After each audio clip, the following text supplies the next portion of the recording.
Welcome back to Lit Snippets, the show that gives you all the juicy bits from must-read books, even if you're totally slammed. That's us.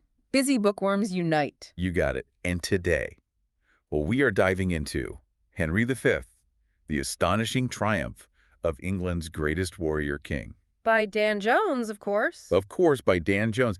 It's historical nonfiction, but let me tell you, this book uncovers a life that's way more than Ah, just the legend of Agincourt. right. I mean, what's really gripping about this book is it doesn't just start with Henry V as king. Yeah. It takes you back to his younger years, like you're right there, and it Yeah. just paints this crazy vivid picture of this world where these powerful families are Oh, basically... it's like Game of Thrones It is total Game of Thrones, with real people. with the fate of England hanging in the balance. Makes you wonder how anyone survives, let alone thrives, in that kind of environment. Right. And Henry V, he wasn't even originally supposed to be king, right? Exactly. Like that wasn't the plan. Not at all. He had this long, almost like an apprenticeship, navigating politics, war. Mhm. Well, all these huge noble families, the Lancasters, the Percys, Oh, yeah. they're all like jockeying for power, and their ambitions are tied to the entire kingdom's fate. So not your typical fairy tale, Mm-hmm. prince inherits the throne. Yeah. It's more like survive to the top. Yeah. That's a great way to put it. Jones really brings that atmosphere to life. England during Henry's youth, it was just constant power struggles, rebellions.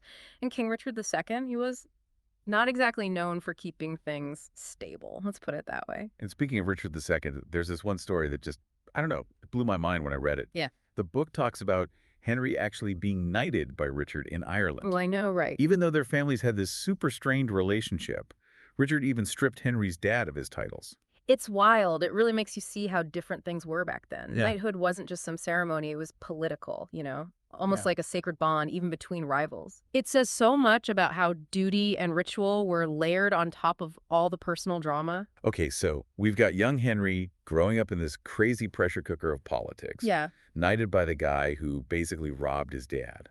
You can't make this stuff up. you can't. But it gets even crazier.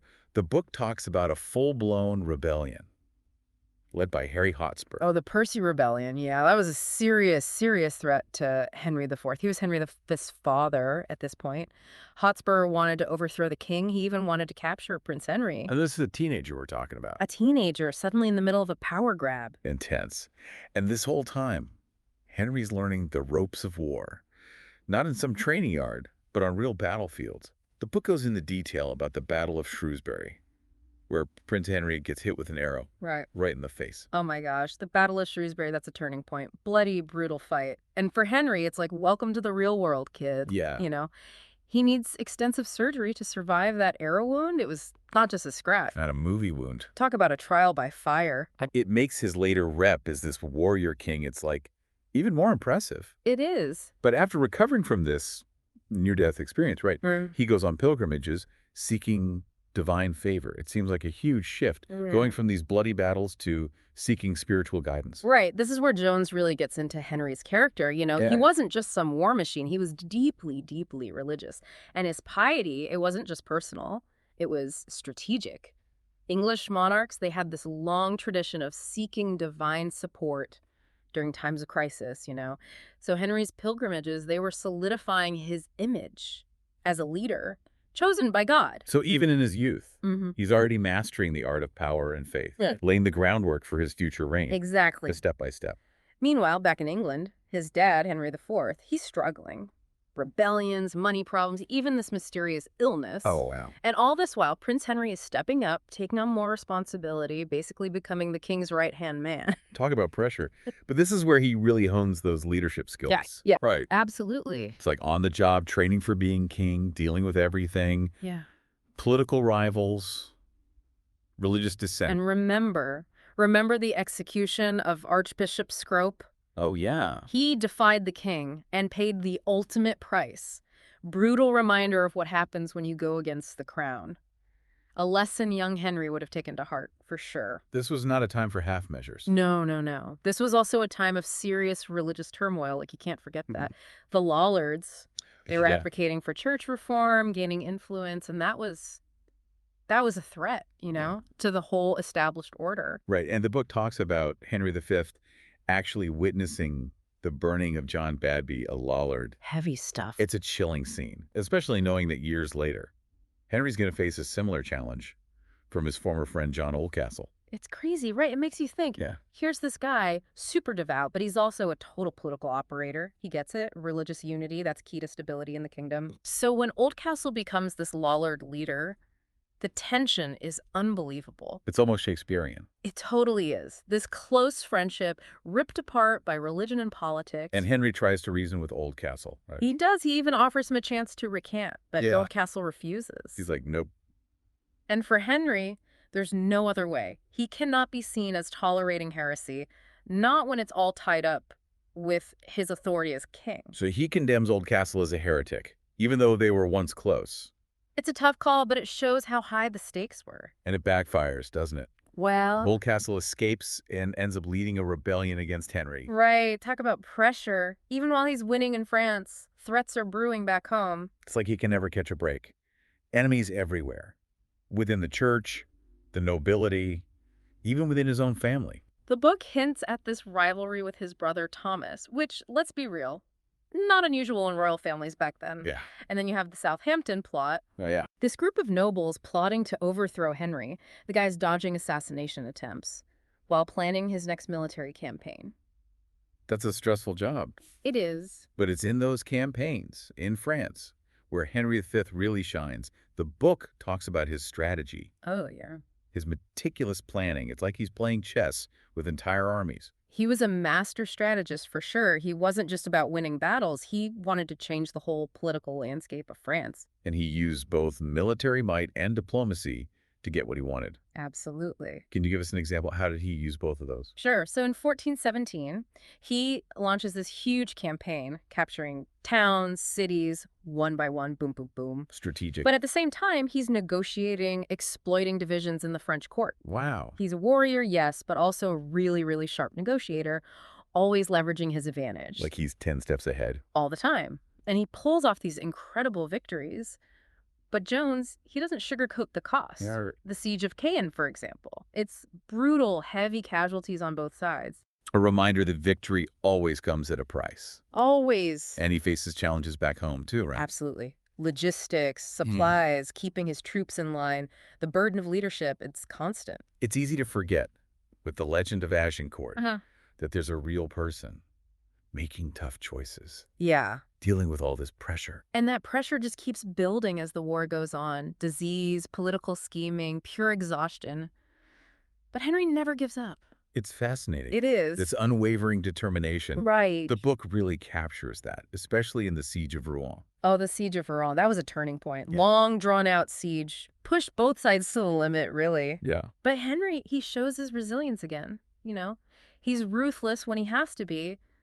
But there are also moments of mercy. Yeah. Remember when he allows those civilians to leave the city? It's like a glimpse of the different side of him. Exactly. He wasn't just this power-hungry tyrant. Yeah. He was complex, capable of both great kindness Yeah. and, well, terrible cruelty. And that siege ends with the French surrender, It does. which sets the stage for the Treaty of Troy, one of the most significant moments for Henry V and in the 100 Years' War. A total game changer. Right. The Treaty of Troy is diplomacy at its finest. Henry is recognized as heir to the French throne, Wow. and he seals the deal by marrying Princess Catherine, daughter of Charles VI. Talk about a power move. But this isn't just personal, right? No, It changes everything for England and France. absolutely. He's not just a conqueror now. He's set to rule both kingdoms. It's huge, but also a whole new set of challenges. Oh, for sure. He's trying to merge two nations, two cultures, Right. two different systems of laws and customs. That's a challenge for anyone. Yeah. And remember, he still has enemies in both kingdoms. Right. Can't let his guard down for a second. But in the middle of all this, the wars, the treaties, Jones keeps coming back to another side of Henry V. You mean his faith? Exactly. Remember, he wants to launch a crusade to Jerusalem. Yeah. He sends Gilbert Lanoy to scout the Holy Land, gather intel. That's commitment. This wasn't just a whim, it was a deep ambition for him. His vision, it goes beyond earthly power. Yeah. It's like he sees himself as chosen by God, Right. destined to reclaim the Holy Land. And that belief, that sense of divine mission, it drives everything he does. It's part of why he's such a Compelling Heroically, figure. So we've got this king Brilliant strategist, shrewd politician, devout Christian, and a potential crusader. It's almost too much for one person.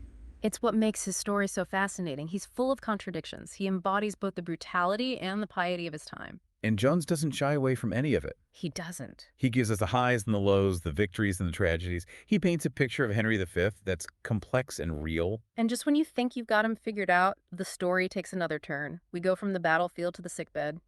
Henry's facing his final challenge, a mysterious illness. It strikes him down at the height of his power.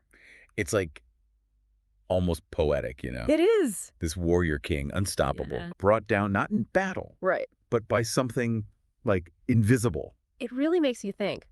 Even the greatest figures, they're still human, Yeah. still vulnerable. Yeah. Jones doesn't get into the specifics of the illness, but you feel that shock. You do. The disbelief. This guy conquered armies, reshaped Europe, Yeah. and now he's facing his own end. It makes his final actions even more, I don't know, meaningful. They are. He's still making plans, securing his dynasty, even as he's getting weaker. He appoints his brother John as regent Huge to responsibility. take care of his baby son, the future Henry VI. It's a key detail. Even on his deathbed, Henry's thinking strategically. Yeah. Smooth transition of power, safeguarding his son's inheritance. Right. He knew his death would leave a vacuum. He wanted to prevent chaos. It shows his sense of duty, his commitment to his kingdom, to his line. He's not just a conqueror. No. He's a builder, leaving a legacy. And Jones, he really emphasizes this, describing the funeral procession in detail. Grand, somber, a public display of grief, but also a reminder of Henry's power, It's a powerful image. It is. That procession, all the way from France to England, Yeah. carrying the king who united the crowns. It's why we're still so fascinated by him centuries later, It is. The triumphs, the tragedies, it's captivating. And that's what makes this book so good. It is a good one. It's not just dates and names. It makes you think, what if things had gone differently? The what-ifs of history. What if Henry had lived longer? Would he have conquered Jerusalem? Would there be a lasting union between England and France? We'll never know. We won't. But that's the beauty of it, right? It is. History, it's a tapestry of ambition, faith, war.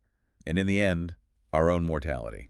And Henry V, even though his life was cut short, Yeah. he's a bright thread in that tapestry. He seized his destiny, changed the world. He really did. Warrior, king, devout Christian, Yeah. and ultimately a man Just like us. just like us. Well, listeners, that's the gist on Dan Jones's Henry V, The Astonishing Triumph of England's Greatest Warrior King. It's a book that will make you rethink everything you thought you knew, It will. make you question those simple stories, Yep. and leave you wondering about the mysteries of the past. For sure. If you want a book that takes you back in time, Oh, yeah. this is it. And if you're short on time, well, that's what we're here for. Lit snippets, deep dives, no matter how busy you are. Exactly. Thanks for joining us on this historical adventure, and be sure to tune in next time for another bite-sized book breakdown. Until then, happy reading.